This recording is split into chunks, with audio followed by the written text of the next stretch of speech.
As veias abertas da América Latina. Os tecnocratas exigem a bolsa ou a vida, com mais eficácia do que os marines. Ao levarem mais dólares do que trazem, as empresas contribuem para aguçar a crônica fome de divisas da região.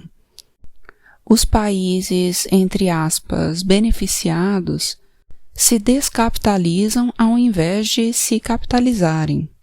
Entra em ação, então, o mecanismo do empréstimo. Os organismos internacionais de crédito desempenham uma função importante no desmantelamento das débeis cidadelas defensivas da indústria latino-americana de capital nacional e na consolidação das estruturas neocoloniais. A ajuda funciona como o filântropo do conto, que colocou uma perna de pau em seu porquinho. Era porque, pouco a pouco, o comia. O déficit da balança de pagamento dos Estados Unidos, provocado pelos gastos militares e ajuda estrangeira, crítica espada de Damocles sobre a prosperidade norte-americana, ao mesmo tempo torna possível essa prosperidade.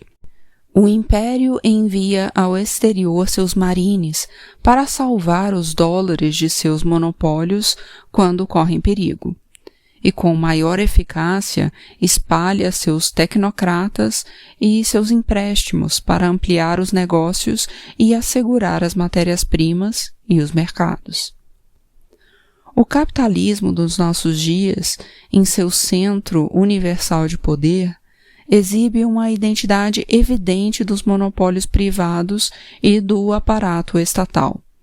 As corporações multinacionais utilizam diretamente o Estado para acumular, multiplicar e concentrar capitais, aprofundar a revolução tecnológica, militarizar a economia e, mediante diversos mecanismos, garantir o êxito da norte-americanização do mundo capitalista. Neste último sentido, cumprem suas funções o Ex-Bank, Banco de Exportação e Importação, a AID, Agência para o Desenvolvimento Internacional, e outros mecanismos menores.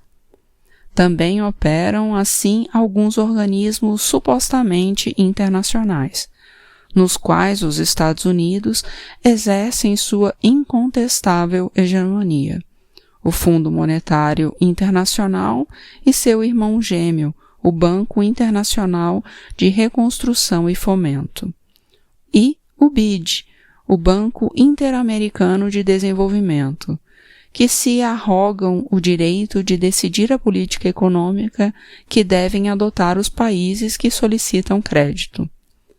Lançam-se exitosamente ao assalto dos bancos centrais e dos ministérios decisivos. Apossam-se de todos os dados secretos da economia e das finanças.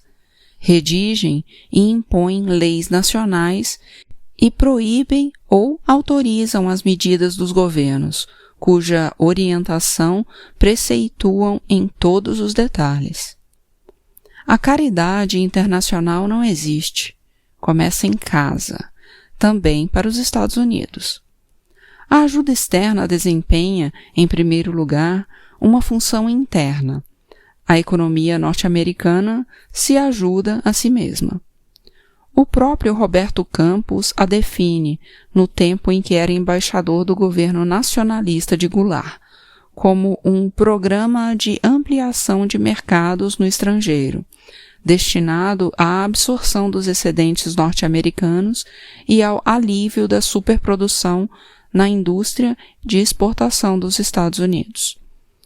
O Departamento de Comércio dos Estados Unidos celebrava o bom andamento da Aliança para o Progresso, pouco depois de nascida, observando que o programa criara novos negócios e fontes de trabalho para as empresas privadas de 44 estados norte-americanos.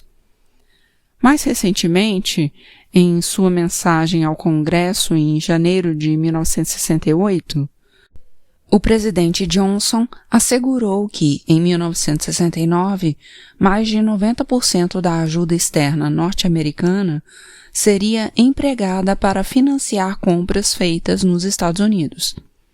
E, pessoalmente e de forma direta, me empenhei para aumentar esse percentual.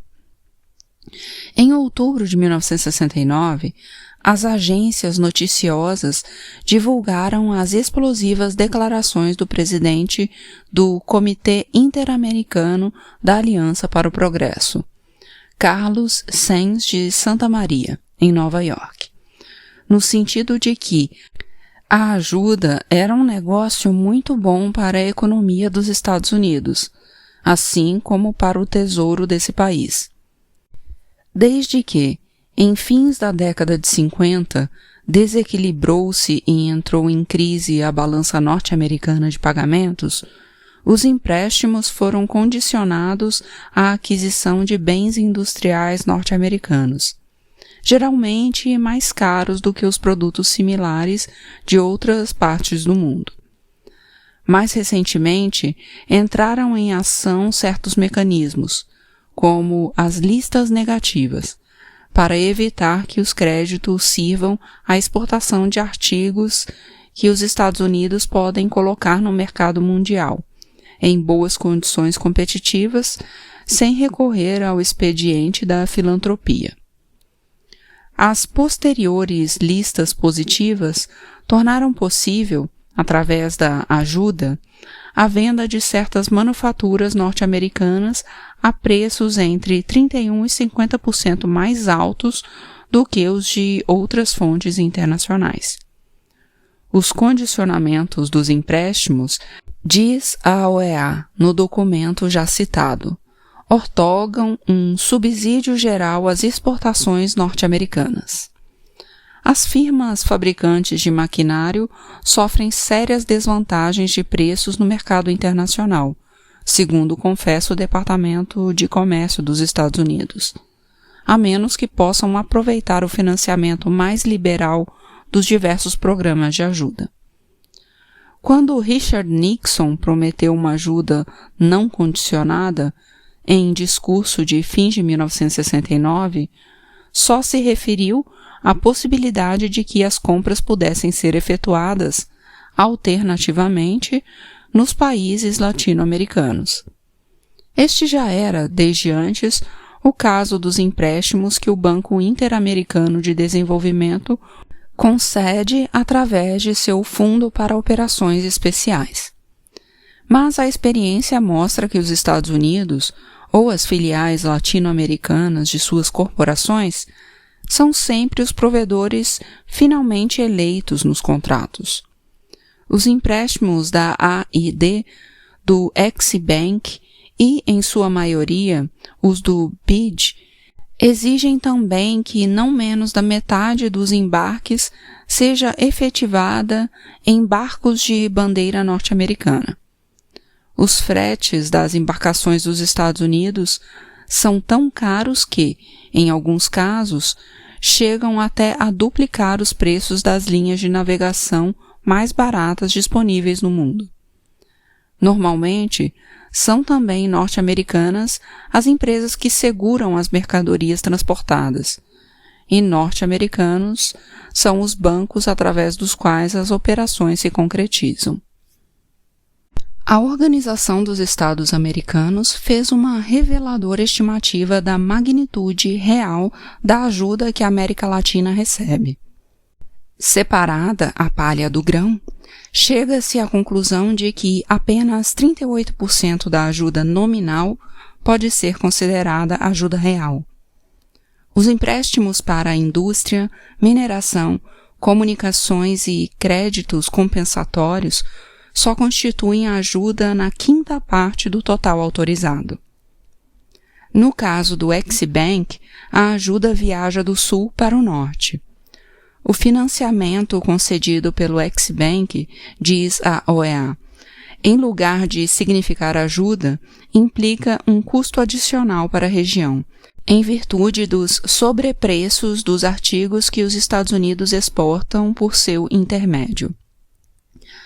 A América Latina proporciona a maioria dos recursos ordinários de capital do Banco Interamericano de Desenvolvimento, mas os documentos do BID trazem, além de seu próprio selo, o da Aliança para o Progresso, e os Estados Unidos são o único país que conta com o poder de veto em suas operações.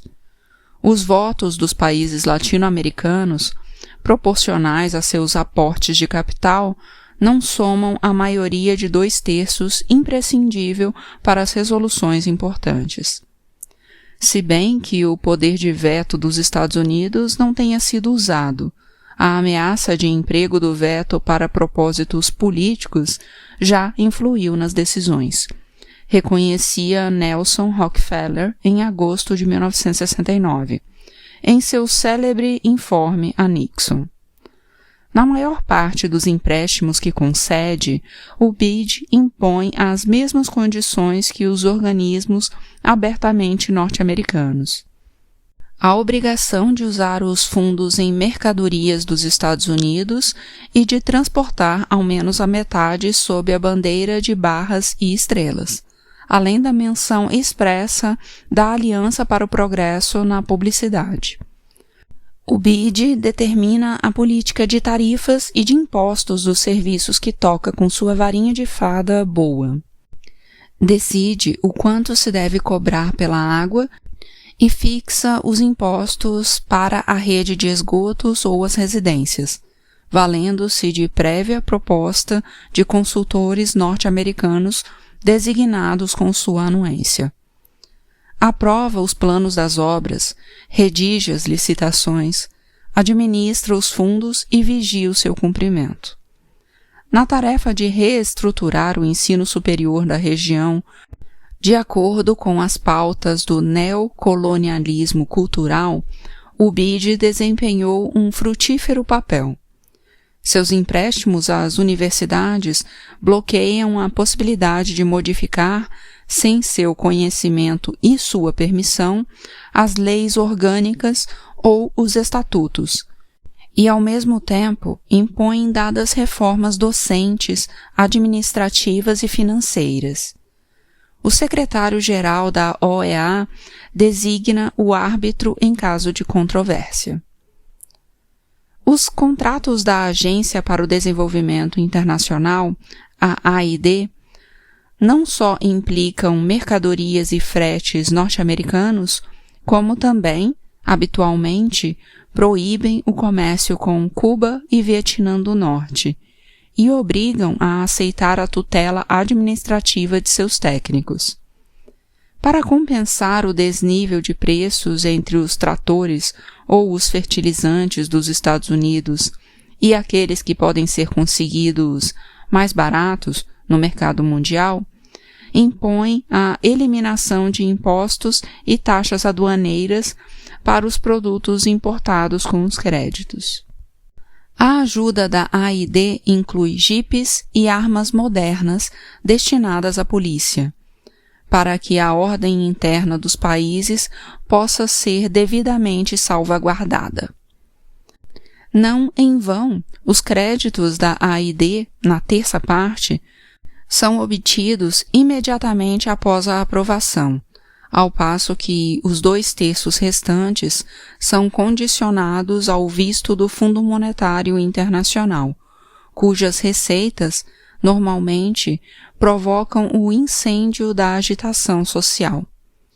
E se o FMI, por seus próprios meios, não consegue desmontar, peça por peça, como se desmonta um relógio, todos os mecanismos da soberania, a AID costuma exigir também, de passagem, a aprovação de determinadas leis e decretos. A AID é o principal veículo dos fundos da Aliança para o Progresso. O Comitê Interamericano da Aliança para o Progresso obteve do governo uruguaio, para citar apenas um exemplo dos labirintos da generosidade, a assinatura de um compromisso pelo qual as receitas e as despesas das empresas estatais, assim como a política oficial em matéria de tarifas, salários e investimentos passaram ao controle direto desse organismo estrangeiro. Mas as condições mais danosas raramente figuram nos textos dos contratos e nos compromissos públicos, e se escondem nas secretas disposições complementares. O parlamento uruguaio nunca soube que o governo aceitara, em março de 1968, impor um limite às exportações de arroz daquele ano, para que o país pudesse receber farinha, milho e sorgo sob o amparo da Lei de Excedentes Agrícolas dos Estados Unidos. Muitas adagas brilham sob a capa da assistência aos países pobres. Teodoro Moscoso, que foi administrador-geral da Aliança para o Progresso, confessou: pode ocorrer que os Estados Unidos precisem do voto de um dado país na Organização dos Estados Americanos, ou na OEA, e então é possível que o governo deste país, seguindo a consagrada tradição da fria diplomacia, estipule um preço em troca. Em 1962, o delegado do Haiti à Conferência de Punta del Este trocou seu voto ao preço de um aeroporto novo, e assim os Estados Unidos obtiveram a maioria necessária para expulsar Cuba da Organização dos Estados Americanos. O ex-ditador da Guatemala, Miguel Ydígoras Fuentes, declarou que teve de ameaçar os norte-americanos com a sonegação de seu voto nas conferências da Aliança para o Progresso para que eles cumprissem a promessa de lhe comprar mais açúcar. À primeira vista, poderia parecer um paradoxo que o Brasil, durante o governo nacionalista de João Goulart, de 1961 a 64, tenha sido o país mais favorecido pela Aliança para o Progresso. Mas o paradoxo cessa logo a conhecer-se a distribuição interna da ajuda recebida. Os créditos da Aliança foram semeados como minas explosivas no caminho de Goulart. Carlos Lacerda, governador da Guanabara e, na época, o líder da extrema-direita, obteve 7 vezes mais dólares do que o Nordeste. Foi assim que o estado da Guanabara, com seus escassos 4 milhões de habitantes, criou seus formosos jardins para turistas à beira da baía mais espetacular do mundo, enquanto os nordestinos continuaram sendo a chaga viva da América Latina. Em junho de 1964, já triunfante o golpe de Estado que levou Castelo Branco ao poder, Thomas Mann, subsecretário de Estado para Assuntos Interamericanos e braço direito do presidente Johnson, explicou: os Estados Unidos distribuíram entre os governadores eficientes de certos estados brasileiros a ajuda que era destinada ao governo de Goulart, no entendimento de que assim financiavam a democracia. Washington não deu dinheiro algum para a balança de pagamentos ou para o orçamento federal, porque isto haveria de beneficiar diretamente o governo central. A administração norte-americana tinha resolvido negar qualquer tipo de auxílio ao governo de Balaúnde Terry, no Peru, a menos que desse as esperadas garantias de que adotaria uma política indulgente em relação à International Petroleum Company. Balaúnde recusou e, em consequência, em fins de 1965, ainda não tinha recebido sua parte da Aliança para o Progresso. Posteriormente, como se sabe, cedeu. E perdeu o petróleo e o poder. Havia obedecido para sobreviver. Na Bolívia, os empréstimos norte-americanos não proporcionaram um único centavo para que o país pudesse levantar suas próprias fundições de estanho, de modo que o estanho, continuou viajando em bruto para Liverpool e dali já elaborado para Nova York. Em troca, a ajuda deu origem a uma burguesia comercial parasitária, inflou a burocracia, levantou grandes edifícios, estendeu modernas autopistas e outros elefantes brancos. Num país que disputa com o Haiti as mais altas taxas de mortalidade infantil da América Latina.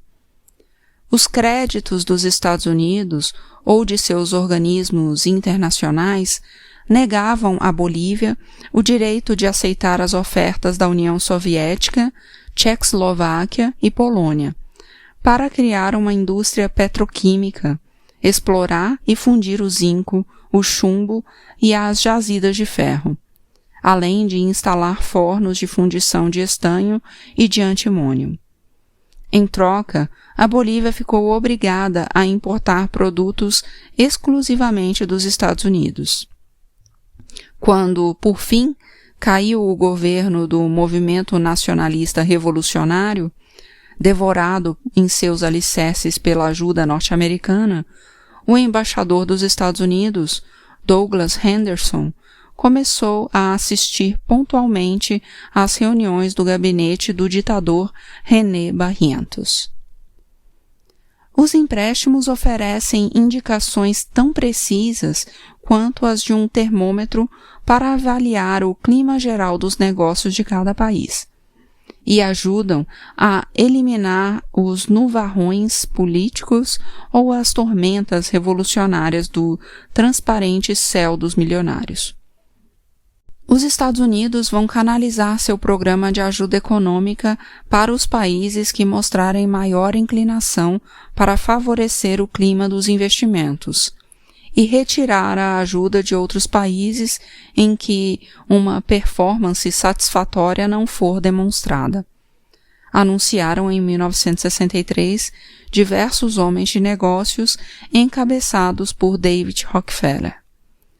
O texto da Lei de Ajuda Estrangeira é categórico ao determinar a suspensão da assistência a qualquer governo que tenha nacionalizado, expropriado ou adquirido a propriedade ou o controle de qualquer propriedade pertencente a qualquer cidadão dos Estados Unidos ou qualquer corporação, sociedade ou associação que pertença a cidadãos norte-americanos numa proporção não inferior à metade.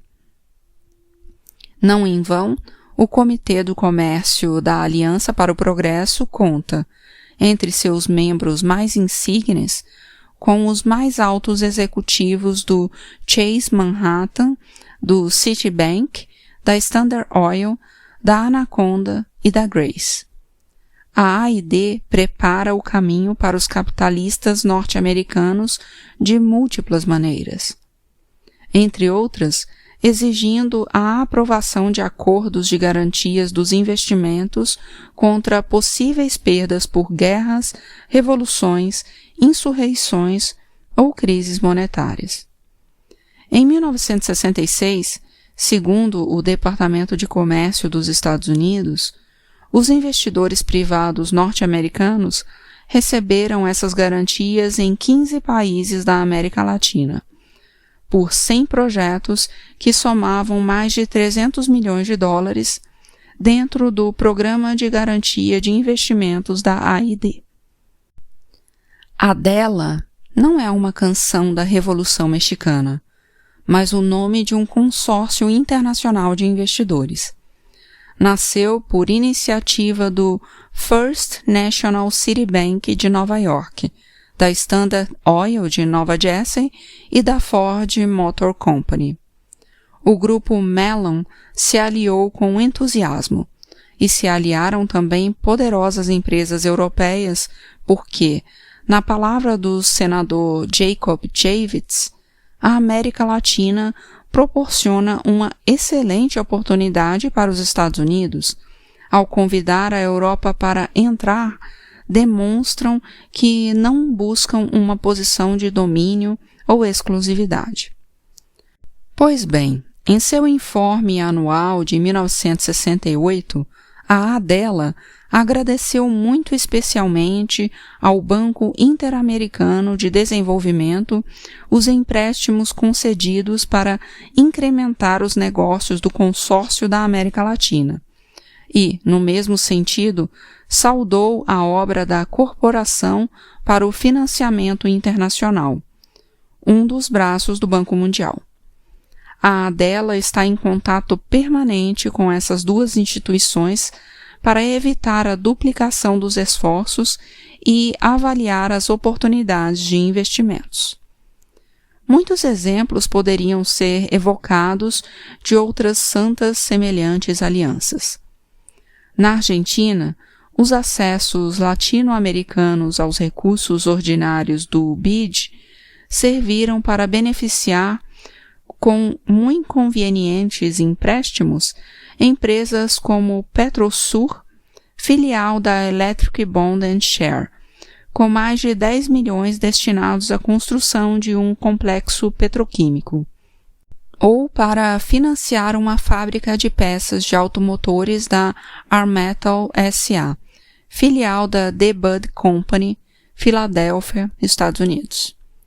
Os créditos da A&D tornaram possível a expansão da fábrica de produtos químicos da Atlântica Richfield Company, no Brasil, e o Ex-Bank proporcionou generosos empréstimos à Icomi, filial da Bentley Steel no mesmo país. Graças aos aportes da Aliança para o Progresso e do Banco Mundial, a Phillips Petroleum Company pôde criar em 1966, e também no Brasil, o maior complexo de fábricas de fertilizantes da América Latina. Tudo é computado como benefício da ajuda, e tudo pesa sobre a dívida externa dos países agraciados pela deusa Fortuna. Quando Fidel Castro dirigiu-se ao Banco Mundial e ao Fundo Monetário Internacional, nos primeiros tempos da Revolução, para recuperar as reservas de divisas estrangeiras, esgotadas pela ditadura de Batista, os dois organismos responderam que, primeiramente, devia aceitar um programa de estabilização que implicava, como em todos os lugares, o desmantelamento do Estado e a paralisação das reformas estruturais. O Banco Mundial e o FMI atuaram estreitamente ligados e visando fins comuns. Nasceram juntos, em Bretton Woods. Os Estados Unidos contam com a 4ª parte dos votos no Banco Mundial. Os 22 países da América Latina somam menos do que a 10ª parte. O Banco Mundial responde aos Estados Unidos como o trovão ao relâmpago. Segundo explica o banco, a maior parte de seus empréstimos é destinada à construção de estradas e outras vias de comunicação e ao desenvolvimento das fontes de energia elétrica, que são uma condição essencial para o crescimento da indústria privada. De fato, essas obras de infraestrutura facilitam o encaminhamento das matérias-primas aos portos e aos mercados mundiais, e servem ao progresso da indústria já desnacionalizada dos países pobres. O Banco Mundial acredita que, na maior medida possível, a indústria competitiva deveria ficar em mãos da indústria privada. Isto não significa absolutamente que o banco exclua os empréstimos às indústrias de propriedade do Estado, mas só assumirá esses financiamentos nos casos em que o capital privado não esteja acessível.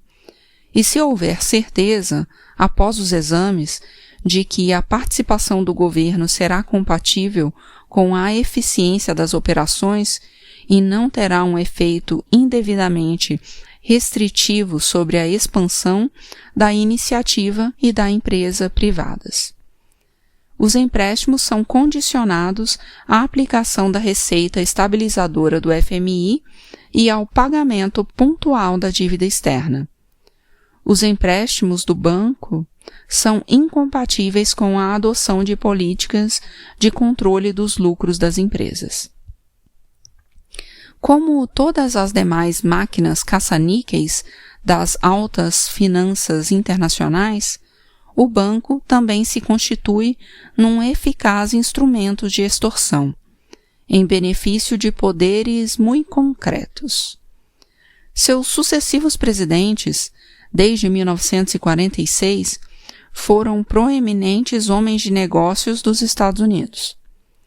Eugene R. Black, que dirigiu o Banco Mundial de 1949 a 62, ocupou posteriormente diretorias de numerosas corporações privadas, uma das quais, a Electric Bond and Chase, é o mais poderoso monopólio de energia elétrica do planeta.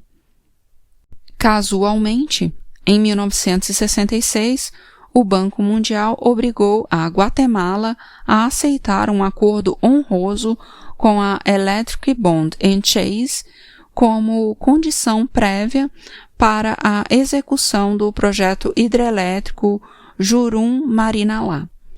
O acordo honroso consistia no pagamento de uma avultada indenização pelos danos que a empresa pudesse sofrer numa bacia hidrográfica que lhe fora cedida gratuitamente alguns anos antes.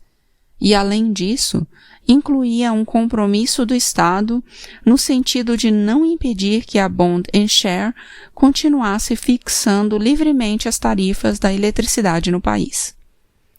Também, casualmente, em 1967, o Banco Mundial impôs à Colômbia o pagamento de 36 milhões de dólares de indenização à Companhia Colombiana de Eletricidade, filial da Bond and Share, por suas envelhecidas máquinas recém-nacionalizadas.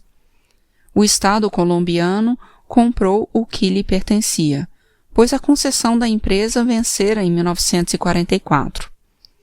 3 presidentes do Banco Mundial integram a constelação de poder dos Rockefeller. John J. McCloy presidiu o organismo entre 1947 e 49, e pouco depois entrou para a diretoria da Chase Manhattan Bank. Foi sucedido à frente do Banco Mundial por Eugene R. Black, que fizera o caminho inverso, vinha da diretoria da Chase. George D. Woods, outro homem da Rockefeller, herdou de Black em 1963. Casualmente, o Banco Mundial participa diretamente, com 1/10 do capital e substanciais empréstimos, da maior aventura dos Rockefeller no Brasil, a Petroquímica União, o complexo petroquímico mais importante da América do Sul. Mais da metade dos empréstimos que a América Latina recebe provém, com prévia luz verde do FMI, dos organismos privados e oficiais dos Estados Unidos. Os bancos privados também somam um percentual importante. O FMI e o Banco Mundial exercem pressões cada vez mais intensas para que os países latino-americanos remodelem suas economias e suas finanças em função do pagamento de sua dívida externa. O cumprimento dos compromissos contraídos, chave de boa conduta internacional, torna-se cada vez mais difícil e, ao mesmo tempo, cada vez mais imperioso. A região vive o fenômeno que os economistas chamam de a explosão da dívida. É o círculo vicioso do estrangulamento. Os empréstimos aumentam e os investimentos se sucedem, e, em consequência, crescem os pagamentos por amortizações, juros, dividendos e outros serviços. Para cumprir com esses pagamentos, se recorre a novas injeções de capital estrangeiro, que geram compromissos maiores, e assim sucessivamente. O serviço da dívida devora uma proporção crescente das receitas das exportações, que por si mesmas são impotentes. por obra da inflexível deterioração dos preços, para financiar as importações necessárias. Os novos empréstimos se tornam imprescindíveis, como o ar ao pulmão, para que os países possam se abastecer. Em 1955, uma quinta parte das exportações era canalizada para o pagamento de amortizações, juros e lucros de investimentos. A proporção continuou crescendo e já está próxima da explosão. Em 1968, os pagamentos representaram 37% das exportações. A continuar-se recorrendo ao capital estrangeiro para cobrir a brecha do comércio e financiar a evasão dos lucros dos investimentos imperialistas, em 1980, nada menos de 80% das divisas acabaria nas mãos de credores estrangeiros, e o montante total da dívida chegaria a exceder em 6 vezes o valor das exportações. O Banco Mundial havia previsto que, em 1980, os pagamentos do serviço da dívida anulariam por completo o influxo de novo capital estrangeiro para o mundo subdesenvolvido. Mas já em 1965, a afluência de novos empréstimos e novos investimentos na América Latina foi menor do que o capital drenado na região, apenas por conta de amortizações e juros para o cumprimento de compromissos anteriormente contraídos.